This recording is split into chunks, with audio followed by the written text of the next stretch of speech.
Welcome to another episode of the 116 Life here on Holy Culture Radio, Sirius XM Channel 140. Listen, shout out to everyone tuned in from the Northeast, Southwest. We appreciate y'all tuning in, rocking with us right here. My name is Meah Evans, and as always, see, he wanted me to intro, but then he get mad when I intro him. You have the incomparable, the amazing, the another year older Ace Harris in the building. How you feeling, Ace? I'm good, feeling good, feeling 40. We kind of twinning low key. Yo, we got the Navy. Yo, it's a Chuck Taylor's too. We in the gold drip. We kind of be on it. Yeah, we a team. We a team. Always, man. Listen, we have a great guest this week. We were talking off air, and we were trying to figure out who we're gonna have on the guest this week. And shout out to God, who literally dropped him in my mind. He's doing really dope things. We're gonna talk about like his evolution, even in like the CHH space. We got CJ King on the show. What's going on, Thank y'all CJ? for having me. We here. What's up, man? How you feeling? I'm feeling good. Glad to be in the building with the two legends. You funny, man. Yeah. Talk to us, man. How is life treating you lately? Man, life is good. I can't complain. I refuse to. Got my wife and two kids healthy and at home, and so yeah, I'm good, man. Everything's great. Describe the season of life you're in right now. Ooh, that's a good question. I would say right now, God is teaching me how to. He's teaching me discipline, right? Like how to steward all the gifts that he's given me, how to steward them well. Right. So not just having a lot of talents, but how to steward those talents, when to use them and how to use them. And so that's the season I'm in right now, because you can be talented at a lot of things, and it just all, if you don't have any discipline on how to use them and when to use them, who to share your talents with, one, you'll be burnt out, you'll be used and abused, you'll just be tired at the end of the day. So. Yeah, I think when I asked you walking in, I was like, how you feeling, man? He's like, yo, man, no complaints. Some people say that as like a casual thing, of like a cliche thing. Yeah. I felt when you said it seemed really sincere. Yeah. You seem like a really grateful person. You know what I mean? I am. I done been through too much to complain about anything right now. And always look at the basic things. So, a lot of, we stress over money, we stress over assets, but then I look at the thing we wouldn't trade money for, like health. Like you look at time with your loved ones. And so I value those things a lot more today. Like literally when I'm with somebody in their presence, I'm treating it like it's the last time it might happen. Yeah. That's so good. So it adds a different weight to the time you spend with people. For sure. Yeah. That's What have super those good. stewardship things been for you lately? Time. What have you been So not spending as much time on Netflix, getting up early in the morning, working out, taking care of my body, and going to bed at a decent time. I'm still working on that part. Bro, we in the same boat. Still working on that part, Yeah. but I'm working to go to bed at a decent hour and wake up earlier, like around 5 o'clock or 6 o'clock, just to have more time in the day, because it feels like there's not enough time in the day half the time. Dang. So I'm always asking my especially my men who are like, you know what I'm saying, family oriented, faith oriented, in shape. What's your regimen? What's your day like? You wake up 5 or 6 in the morning, you in Devo, you in workouts. How do you I hear what you're saying from a macro standpoint, but give me some detail. I want to know what you're doing. Yeah. What's your day look like? Yeah, so first thing when I wake up, I'm getting ready to, and this is around, naturally I wake up around 6 o'clock. So I'm headed out, I go to the gym, get a little run in, get a little workout in, and typically there are guys hooping there around 7:30, and so we'll get a little hoop session to get that cardio in, and then I'm headed back to the crib to really get started and dive into work, emails, content creation. So I literally have on my phone's over there, but everything's blocked out with colors, because I'm a visual person, so I need it to be colorful and vivid. So everything's blocked out. All right, an hour for content creation. Even if it's bad content, create something. An hour for, what do I have? Emails. An hour for getting orders out. So it's just blocking everything out. And so I aim to have my work day done by 3 o'clock every day, so that the rest of the day is spent with the family or it's spent doing really whatever else I decide to do. So many times I fall into still working past that time, just because I'm the type of person I can't stop working if I know there's more to be done. Yeah. And so I'm trying to discipline myself to have a hard cutoff time because the work is going to be there. For sure. So it's always going to be more work to do. And I'm trying to teach myself that. That's good. That's Talking good. about family, Father's Day just passed. I know you got little ones. How was your Father's Day?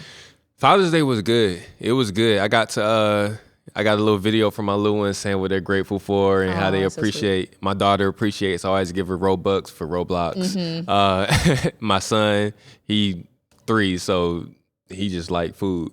So he cool about me giving him food. So Father's Day is good, man. You know, I got a boy and a girl. It's the perfect thing I wanted. Yeah. And that's it. No more. I'm out the game. That's it. How old good. are your kids again? So my son is 3, my daughter is 6. Dang, bro. Yep. So within the 6 years, what has been the biggest lesson you learned with fatherhood so far? Ooh, that is good.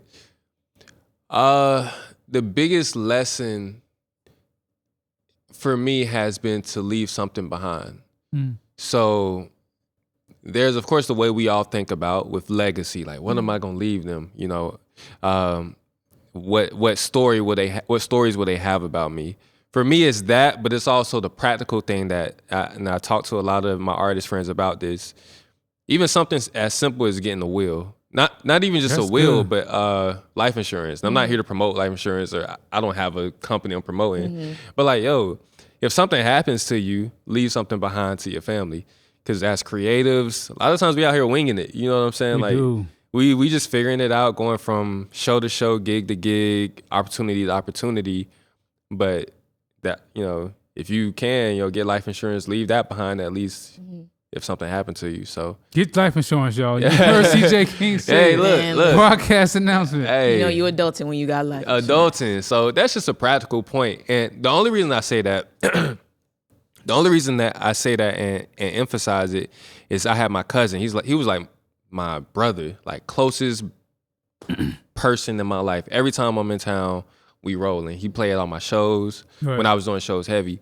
And so he passed away tragically due to a motorcycle accident like last September. And so he didn't have life insurance. So a lot of that burden, fell on the family. And so for me, it brought to the realization for me, dang, if something happens to me, I want to make sure, like, money is the last thing y'all got to worry about. For sure. You know what I'm saying? Like, I don't want y'all to be stressed about, dang, how we going to cover this? Because I saw how expensive that stuff is. Yeah. Like, yo, this stuff is expensive. Yeah. And so now I'm like, all right, cool. I talked to the homies on the phone. Hey, bro, like, if you just get a chance, just look into it, bro. I ain't trying to sell nothing to you. I mean, shit, they should give me commission or something, but yeah. No, I hear that. So I feel like with Ace and I, we can both attest to this, that we both knew you first from the music industry, but you've pivoted in so many ways with your clothing brand and God I Flex. Before we get to the start of it all, I'm really curious to how you even came up with the name. Like what inspired the name In God I Flex for the clothing brand? Yeah, so it was actually it was a God thing. So in 2020, I had a clothing brand called Lord Knows. So I had a single called Lord Knows, and so I made clothing off of it. Right. So I would go to different shows and realize, man, I'm making so much more off of merch than I am performing. And so me being a business mind, it's like, all right, you got to go where the money resides. You know what I'm saying? And so I started leaning heavy into the merch side and was pushing the Lord Knows brand really heavy. And we started doing like $50,000 a month in sales. And then I got 3 months in, I got a DM from a guy who said, hey, I actually own the trademark to Lord Knows. So, I'm asking you to cease all sales immediately. Oh, and at this time, we probably got 200 orders in the queue that need to go out. Yeah. And so for me, I was like, dang, like, God, I know you ain't just tease me with this financial freedom just to snatch it away. And so I was walking around the house that day just trying to figure this thing out. And I came across a dollar bill that a show promoter gave me a few years before. And it was saying, you're a blessed one. And he had it laminated and he wrote on there, you're a blessed one, CJ King and a band. And so I was like, dang, blessed one. We blessed ones. I like that. And so that's when I changed the name of the company to Blessed Ones. And then I was looking at the dollar bill and it said, In God We Trust. And for some reason that kept sticking out. And I was like, man, what's a modern way of saying that same thing? And it was like, yo, ain't got our flex. And so it just stuck, like, ain't got our flex. Oh, that might actually be something. So I hit my boy up, yo, what you think about this? Like, ain't got our flex. He was like, yo, that's tough. I said, yo, that might actually be something. And so I, did some of the mock-ups, and I put it out there. And first month we did like 30,000. I'm like, okay, cool. We getting back to where we were.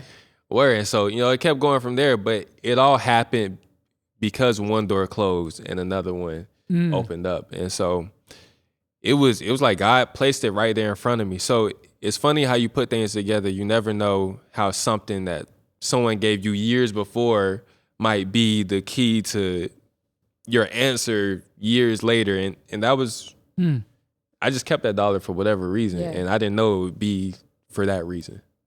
Talk about how you, like, when you got that cease and desist, were you like, damn, like really, how sad were you? Were you like shook? Like, was it like, we're going to bounce back? What was your attitude? 'Cause you seem like a very like, man, I'm going to get through type of person. Yeah, so like, yeah. What was your vibe like? What was your feeling like? Man, when we got the cease and desist, it was very much so what you said, kind of like we it's gotta work or it's gotta work. Like, I have to figure this out. There's no it's too much relying on. I had my daughter, had my wife. Oh, okay.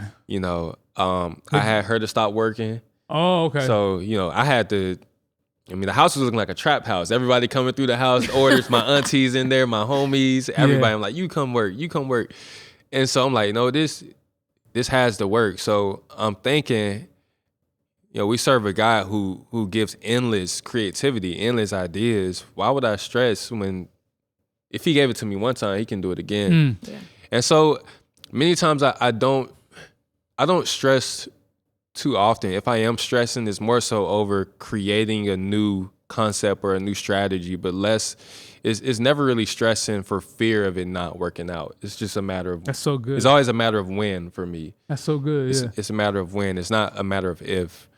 And so walking in that mindset, it makes life a lot, I'm not gonna say a lot easier, but it gives you a tool that helps you handle the weight of life a lot easier. For sure. It seems like you can respond more freely. Freedom to fail, to try, to learn, to grow, Try, and it helps you break things down to be able to figure them out. So it's a question that I learned to ask, what must be true for this goal to happen? Whether it's, I want this clothing brand I want to create another name for this clothing brand because we got a cease and desist. All right, so what must be true for me to create something else that was just as good? All right, it must be catchy. It must be simple for people to be able to understand what it means off rip. It must be this. Cool, if that's the case, then what must be true for me to make it like that? You break it down into micro steps, and that's how I handle anything. All right, this bill is due. What must be true for me to get this thing paid? I need to make this much. Okay, if I need to make that much, what else must be true? I need to be diligent. I need to stay up and not watch Netflix. I need to, you just break it down step by step, and it helps you really map out the answer along the way. So that's really good, man. Listen, man, I feel like we just delve into like a piece of it. So when we come back, we're going to dive into more things here with CJ King on the 116 Live here on Holy Culture Radio, Sirius XM Channel 140. We'll be right back. And we're back here on the 116 Live on Holy Culture Radio, Sirius XM Channel 140. Ace Harris, Meah Evans checking in. Here with CJ King on the show, man, talking about all things in God I Flex and so many more things on the way. But we want to go a little bit, let's go to the past a little bit. Let's go. I'm curious to know what your upbringing life was like. Like, what was life like growing up for CJ King? Yeah, so I was a PK. So life was church. Like, church, you said that so it was church. Life was church. Like Monday service, Tuesday service, Monday service. We didn't do a Tuesday service. Wednesday service. Thursday we frying fish to sell. Friday with baking pies to sell. Saturday service might have been a prayer meeting. We would have a service outside on the corner of the street. I mean, church was life. Yeah, and that was it. So. Being a PK, I didn't get to do a lot of other things that kids got to experience. I didn't go out to a lot of parties, or unless I snuck out the one, or so I was real. I wasn't outside. I was in the house. Were you had siblings or? I have siblings, so 2 younger sisters. Okay. Yes. So you're the oldest. I'm the oldest. And how was it like being like the firstborn son, the oldest son? Yeah. Was that like pressure for you? It was. So I played ball in middle school and high school, and so I happened to be pretty good at it. And so it was kind of cool because my sisters would come to my school and they'd be like, they would assume my sisters were just as good as basketball at basketball as I was. And so, when my sisters would try out, they'd be like, oh, this ain't some people think it's just if one person good, everybody good. Yeah. I'm like, it don't quite work that way. No. So I think it was more pressure was on them than me. Okay. So I will say that, but yeah, playing ball, and then I got into hip hop really high school, because I started off by listening to this early morning show on Sundays. I think it came on at like 6 a.m. Might have been on 107.9. I can't remember which one, but I think it was Coco Brother had a show. Coco Brother, legend. Yeah, the legend. Coco Brother had a show, and he would play, Ziglag Boys, and he would play T-Bone. He would play the Cross Movement. I mean, he would play all the OGs, right? Oh, yeah. And so that's when I first got into, oh, shoot, this is dope. I got the Grit CD. And so I started getting into music. And I remember my first remix I did was to Young Jock Is Going Down. So I remixed that song, performed it at church at the youth service. Can we hear the lyrics? Hey, nah. Can we hear what you play? Meet me in the track. What could you Right. I just want to know what you said. I ain't gonna say that. You mean the church is going down. It's going down. That was one bar. I can see that one. Yeah. Pretty on the nose. Generic. Right there, yeah. It works though. So yeah, it was cool. Christian remixes was a thing. It was a thing. I know online it's like a debate of, and I have my own thoughts, but I will say for artists that were coming up and starting out, man, what a great way to just get your rocks off. Yeah, you know what I'm saying? Who was it? It was one dude. He was nice with it. I can't remember his name, but T Hattie. T Hattie. Yo, he used to go crazy. T Hattie was nice with it. And so yeah, growing up listening to that, that's how I got my intro into CHH, and that's when I started, doing my thing as well. That's crazy. So did you start music for yourself? You said around high school, so that you started with the CHH scene. Yeah. How was that the beginning stages of that for you? How was it at the beginning? Yeah. Yeah, it was. I didn't know anybody else doing it. I didn't know there was a culture around it. I just really started doing it, burning it on the little CDs. Yeah. And then when I went off to college at Liberty, I went up there with that Atlanta hustle. Like first day on campus, I'm walking around passing out my burnt CDs. Like, gosh. Hey, y'all check out my music. Check out my music. You was ready. Ready. And I'm doing every single open mic. I'm there. I'm performing. Yeah. And so I built the reputation around campus. And so I built the following, and people started checking it out. And I had one single called Swerving that really like launched me into the CHH space. DJ Wado, shout out to him. Shout out Wado. He's the one who broke the song into the industry. So DJ Wado did the spin, then everybody started like, yo, this joint is a vibe. Yeah. And so from there on, it was like it took off like a rocket. And so started doing features, and back then it was like if you were on like, one of the platforms, I can't think of a few of them, but that like you made it if you got your music on there. So yeah, that it was really fun in the beginning because it was like new and fresh to me. I didn't know it existed. So when it came to, I want to go back to when you talked about being a PK. Yeah. So with you growing up in the church, did you always have a relationship with God at a young age, or like when you got older, you something kind of like started getting more solid between you and God? I'm curious to know like how your personal one-on-one relationship with God became real for you. Yeah. So growing up, it was routine. Like you go through the motions. You do what you're supposed to do. I played drums in church. And then it didn't get real for me till I went to college. So like I think it was my second year in college, I was really like battling whether God was real, because you know I'm dealing with financial issues. I see my parents dealing with financial issues, and I'm like, I see people always going to the altar and praying for the same thing, and they going for the same thing 20 years later and I'm like, this is where all the questions started coming to me. Yeah. And so there was even a moment where I was, sleeping in my car, and so I was like, man, While in college? yeah. At Liberty University? Mm-hmm. Ain't no other Christians help you out? Yeah. What the heck, bro? They was like, nah, we got the same God, but we can't have the same dorm room. Right. That's crazy. It's a wrap. Facts. So, man, I was really, really battling. I was like, man, I told she's my wife now, but she was my girlfriend then. I was like, man, I don't know if this God thing is what they say it is.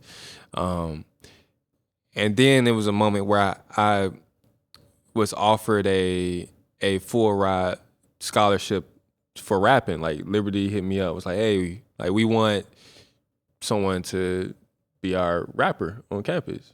And I was like, because I told you I had kind of built. What does that look like? Yeah. A Liberty University rapper? Like, yeah.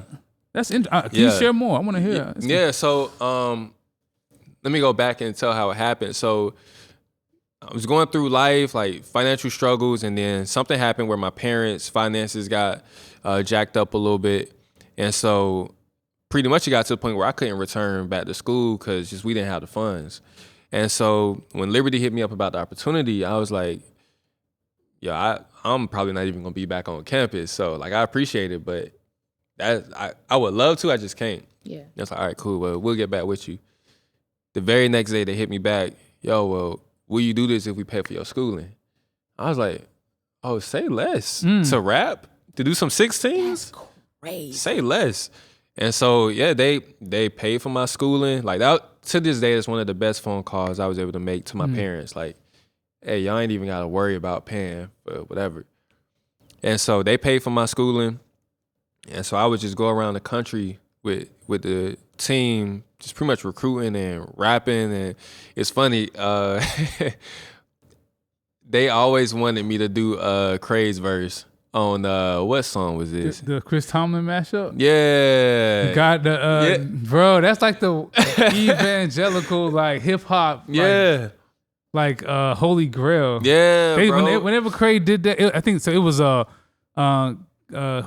what was the Chris Tomlin song? Who can stand against? Yeah, so there was a version where they took the Eye of the Tiger music bed and did like a remix, and Craig came on stage at Passion in Atlanta and rapped this verse over that section. Yeah. And that thing sent the roof off. So like it was like it's like 2012, 2013. Yeah. Bro, I remember. It was a thing. Hey, I know because I've rapped that verse before too. Look. Yo, can you do that rap? I'm like, bro, that's not it, dog. As a rapper, you like, I mean, I can, but yeah, can you rap that one black guy? Right. Craig, can you rap his verse just like that? Just like that. The way he did it. But so yeah, I even had to do that. And so when it came to graduate, they even offered to pay for my master's and for me to continue to do it. Wow. But I just, at the time, I was like, it's time for me to step out. And so to tie that back into my story of like my walk with God. So while I'm doing this, I'm performing on these stages in front of 10,000 students. And, but I would perform, get off stage, and then go back and work front desk at a motel trying to make ends meet. I'm like, I done reached out to school. I done reached out to this. I done asked people for help. Hey, I'm willing to work for it, and no one's helping. So it was an eye-opener for me because I went into the world thinking, you do good, the world gonna do good to you. Like, you go in with thinking you a good person. People gonna be good to you. And that wasn't the case. And so it really drove me into this, and I think that what ties into my mindset of I'm gonna figure it out. It drove me to this place of being really independent and like, well, I can't depend on nobody. So I gotta do it. And so through that time, that's when I kind of hardened my shell and like, all right, I'm not gonna wait for someone to come fix my situation. Like, I'm gonna go out here and figure it out. And so that conflicted with the dependence on God, because I'm like, God, you say you do this, but I ain't gonna wait. I hear you, but I'm not finna wait. And so I had to go through a really rough battle of learning how to depend on him again and still like apply the faith without works thing. Sure. That's a delicate tension, right? Yeah, delicate tension. So like still trying to. We all, right? Yeah. God, I believe what you said. Yeah. But look what I gotta, it's on me too though, right? It's on me too. It's tough. It's tough. We have to learn to work and surrender. Yeah. It's like both and Both work and wait. Yeah. And God, at the end of the day, we can't input a formula and get the results. God decides how things turn out. Yeah. But he still requires us to show up and be faithful. Yeah, he's responsible for the results, for sure. And I think that's where a lot of, when we look at how it was growing up in church and we see, a lot of people going back for the same thing year after year, and they're still struggling in this area, that area, finances, whatever the case may be. I think a lot of times that goes back to the works part, because we do good with the faith, but the works part is where a lot of people fall short. A lot of people fall short on the works part. Like I had a mentor, and he was doing a master class teaching people how to build their business and structures. And I was like, man, you giving out all of this information for free. Like gems, like all of the knowledge, all of the hints, the tips. And I was like, so what's the method behind that? Like, don't you want them to like pay for some information, or like, what's the method? And he was like, well, tell you, here's the truth. 98% of people are going to hear the information, but they're not going to execute anything. He was like, what's the saying? He says, we're addicted to information, but allergic to execution. So they're going to hear it, but majority of people not going to act on anything. So same with faith. We hear it. We hear the truth. We hear what God can do, but we won't act on nothing. Yeah. This man spit. Yo, that's great. Listen, but when we come back, I want to dive more into your mind as a businessman. Yeah. Because you seem to have grown, even having that mindset, even in college. I can only imagine how that's evolved as you have the clothing brand. So don't go anywhere. We'll be right back here on the 116 Live on Holy Culture Radio, Sirius XM Channel 140. We'll be right back. And we're back here on the 116 Live, Holy Culture Radio, Sirius XM Channel 140. Ace Harris, Meah Evans here with CJ King. So I want to talk about shift from talking about music into you really diving into creating clothing brand. But before we do that, I just feel in my mind, you pushing the pavement so hard with your music, and then you shifting into pushing into the clothing brands, even when it comes to Lord Knows, and then Blessed Ones, and then of course in God I Flex. Was there ever like a tension or like a hesitation, like, oh dang, like man, I really like I push so hard with music, and like I want to see how far I can go, because I got dreams and goals for I wanted this to go, but this seems to be working. Like, what was that tension like? Yeah, and it's a real tension. To this day, something that I'll confess, to this day, God has been heavy for the past 2 years saying you need to make more music. Because there's still more to be put out. At the time that I was making music, I truly feel like my sound was ahead of its time. Yeah. And as a result, there wasn't much space for the type of music I was doing. Like now there's space for like the R&B vibes and you're so right. Alternative R&B vibe, the Masego, that was my style, like Masego vibe. So now there's space for it, but before it just wasn't really space for it. And so when the shift happened to merch, I got so busy with it that music kind of fell to the side. I just didn't have time for the music. And so I shifted into doing it, but not as much. And that's when I got into like the publishing world. And so I started submitting music to, the directors who would put my stuff on TV shows like Empire and a couple HBO movies and the NFL commercials. Like they would place it there, and I was like, "Oh, these checks are nice. Like this is, and I don't gotta go perform nowhere. Like, oh yeah, this is."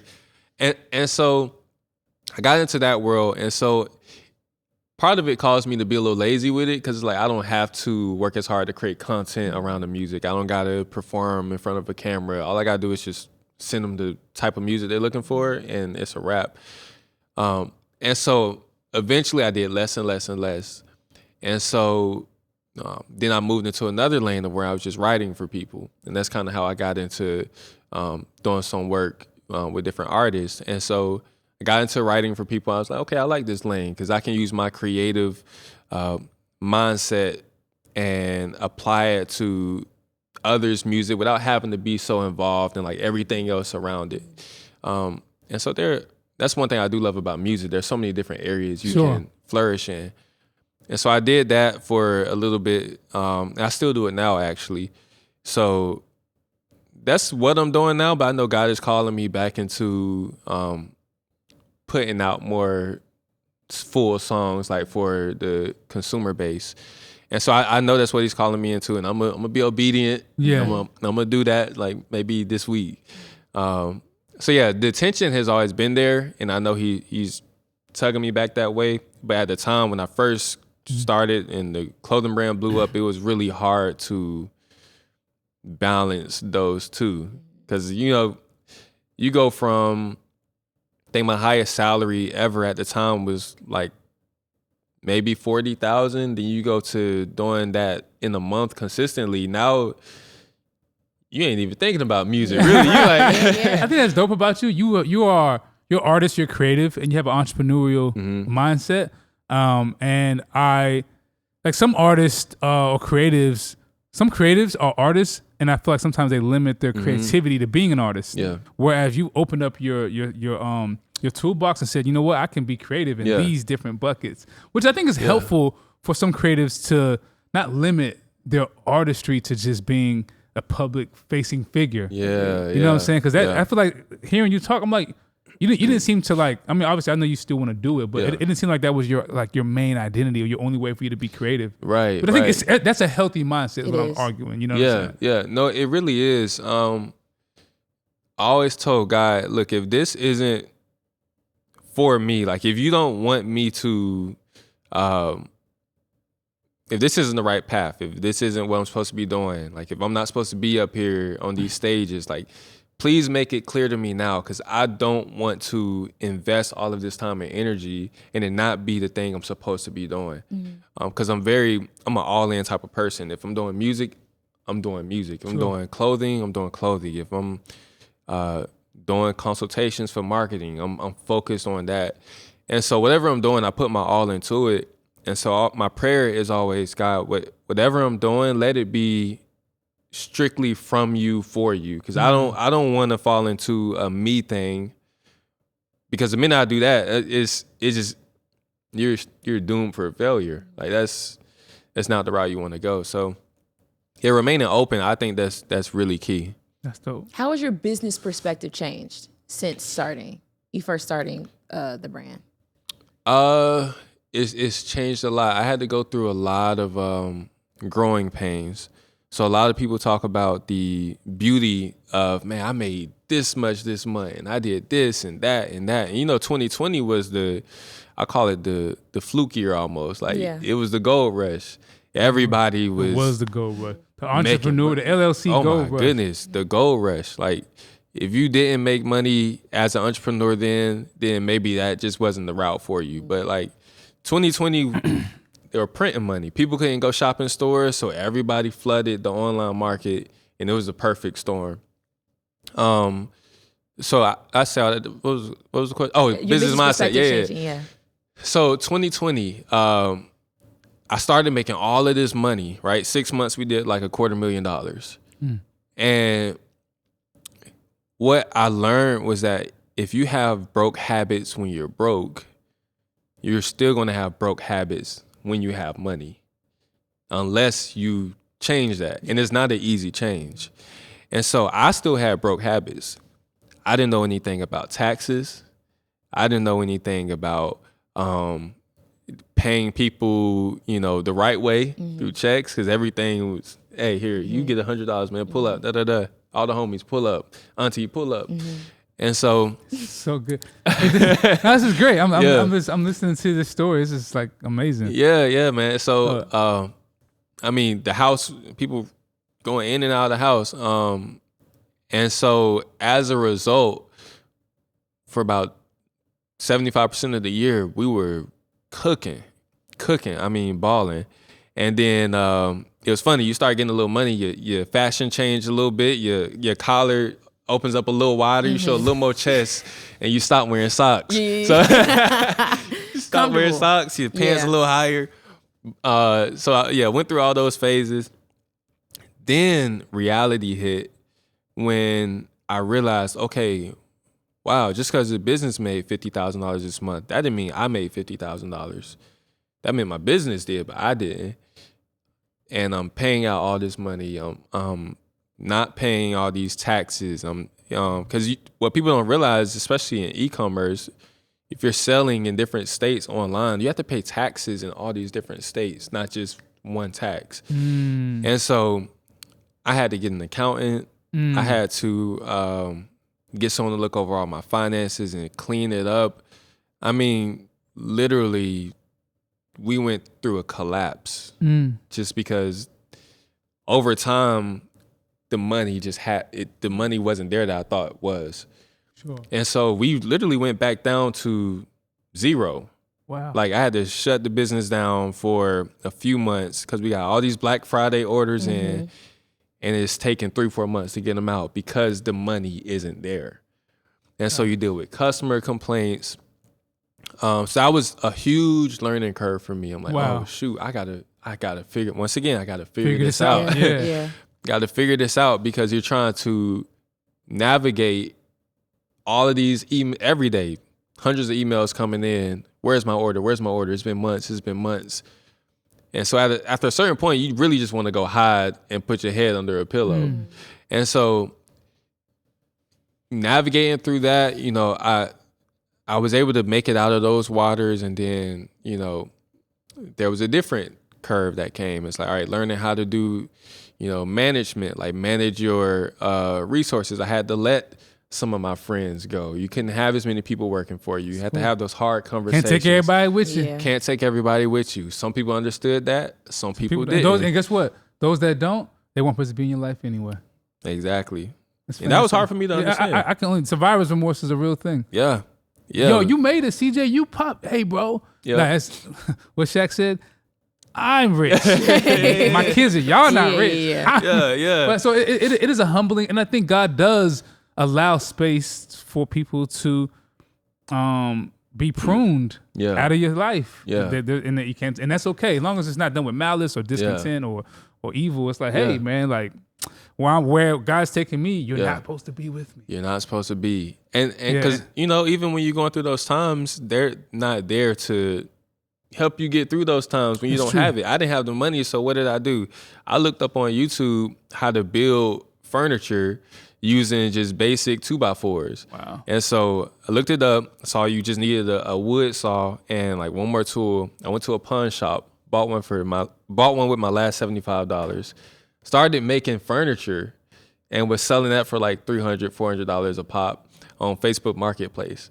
Like this dude is different. Hustle. This dude is different. Man, listen. I'm serious. I want to also, before we go, I want to talk about your view on marketing as a marketer. I think that's such an important piece, going through your feed and how you've been able to scale in God I Flex and the brand and everything. So talk about your just 30,000 foot view, your view on marketing, how you've been successful at marketing and how people can glean from that, Yeah, so the way people study anything else like sports or the way they study fashion, I study marketing. I study psychology. I study the way people think.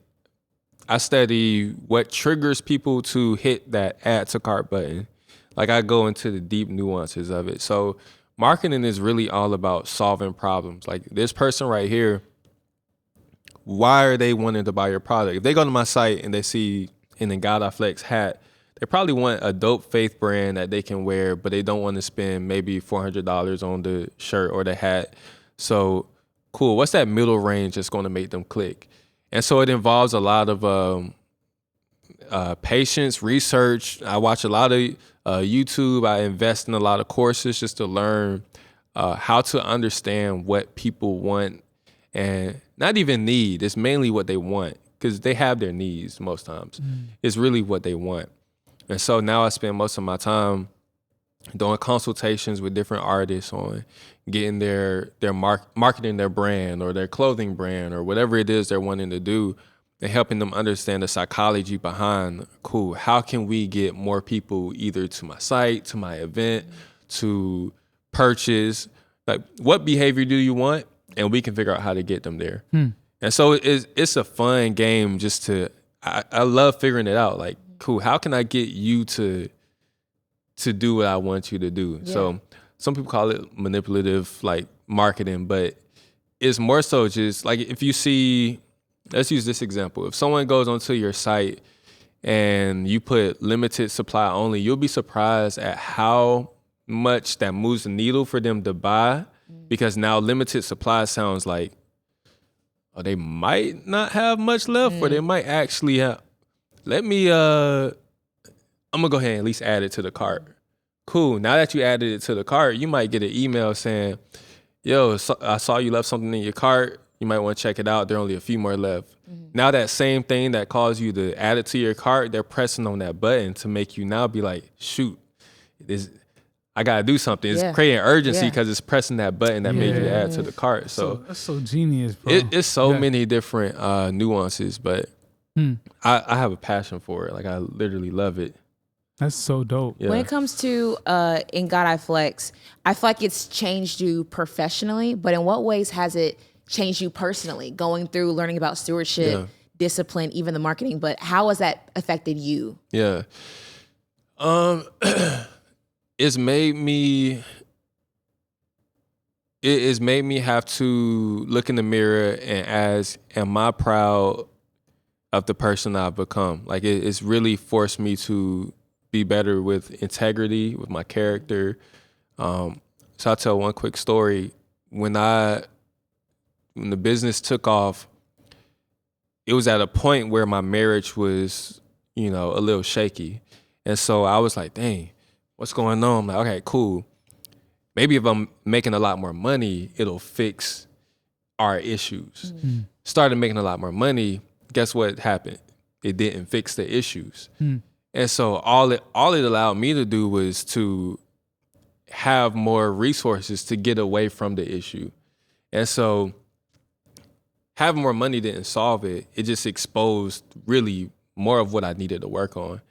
And so that sent me through a process of counseling and getting help just with my marriage, my wife and I just working through, man, what's really the root of the problem? So a lot of people think that money is going to fix things, and no, it just exposes. It does. And so if you can actually take time to work on yourself, to work on, your heart, your integrity, being a person that does what you say you're going to do, being a person that shows up on time, like I'm working on, you know what I'm saying? Like being a person that, respects other people's opinions and can, talk to people without talking down on them. That's like good. Those are the intangibles that people overlook because they think that the end all be all is the money, but no, it's really like the person. Like, people don't remember how much money you have when you walk in a room, but they remember how you made them feel. So that's good. That's real, man. Listen, before you go, give everyone your social media and how they can tap in to In God I Flex. Yeah, so my social media is CJ King Official. My clothing brand page is In God I Flex Brand. You can tap in, shoot me questions, or support the brand. I'm really accessible, so yeah, feel free to hit me up. Listen, make sure y'all hitting up CJ King on socials and mission. Get them gear, man. I was realizing, I was like, dang, I don't have any gear. I have to go ahead and tap in. So make sure y'all tapping in as well. I need to bring some up. I'm gonna bring some up here. No, for sure, man. Thank you so much for being here, man, CJ. Thank y'all for It was so dope me, seeing you be able to tap into your evolution. And thank y'all for tuning in once again here on the 116 Life on Holy Culture Radio, Sirius XM Channel 140. Ace Harris, CJ King, Meah Evans. We'll see you guys next week.